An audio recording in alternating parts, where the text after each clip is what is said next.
Bangladeshi football একাদশ, Bangladeshi football একাদশ দেখা যাক খেলায় জ্বলে উঠতে পারে কিনা, কামব্যাক করতে পারে কিনা। দীপ্তর ভুলপাত, উদ্দেশ্য ছিল 15 নম্বর জার্সি পরিহিত খেলোয়াড় অপুর উদ্দেশ্যে বাড়িয়েছিলেন, কিন্তু কাজটা হলো না।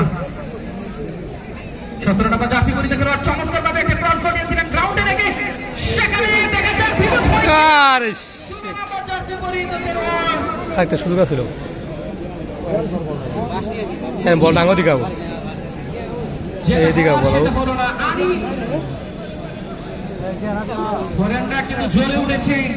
8 নম্বর জার্সি পরিহিত মুসা থেকে মেসি পাঠিয়েছিলেন এরিকের উদ্দেশ্যে, এরিক থেকে জার্সি নাম্বার 2 নম্বর জার্সি পরিহিত সুমি থেকে আবারও মুসা।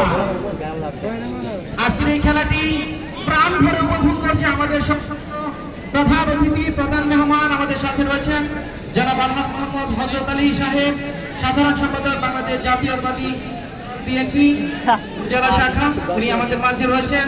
আমাদের মাঝে আরো একজন বিশেষ মেহমান রয়েছেন জনাব মোহাম্মদ শফিকুল ইসলাম মাসুদ, যুগ্ম সাধারণ সম্পাদক শেরপুর জেলা বিএনপি ও সম্মানিত সভাপতি শেরপুর জেলা যুবদল। উনি আমাদের মাঝে রয়েছেন। আজকের খেলাটির সভাপতিত্ব করছেন জনাব প্রভাষক এভিএম মামুনুর রশিদ পরাশ, সাংগঠনিক সম্পাদক শেরপুর জেলা বিএনপি ও সম্মানিত সভাপতি শেরপুর পৌর বিএনপি। আমরা সম্মানিত অতিথিদেরকে প্রার্থনা অভিনন্দন জানাই। ক্রীড়া ভালোবাসা একটা পা কাড়ায় নাকি ছিল 20,000 টাকা নেই। আজকে কিন্তু তারা কোনো টাকা নিচ্ছে না।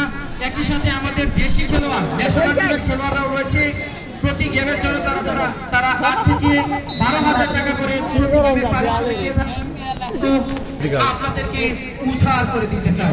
আপনার মানে জার্সি নাম্বার 9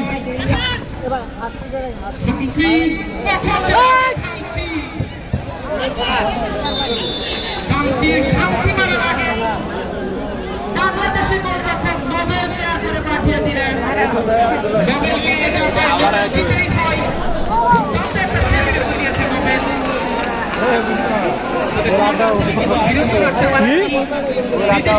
এটা তো বলতেছি হেডে গোল হওয়ার সম্ভাবনা আছে।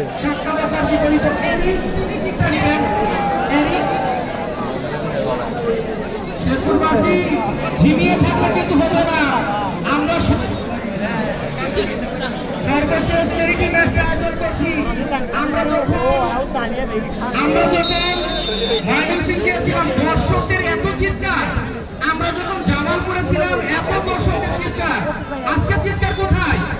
দেখা যাক মেসির শট। ও মাই গড, আরো একটা back to back corner kick নাইজেরিয়ার একাদশের উপরে। সকল দর্শকদের শেরপুরবাসী একটা চিৎকার শুনতে চাই।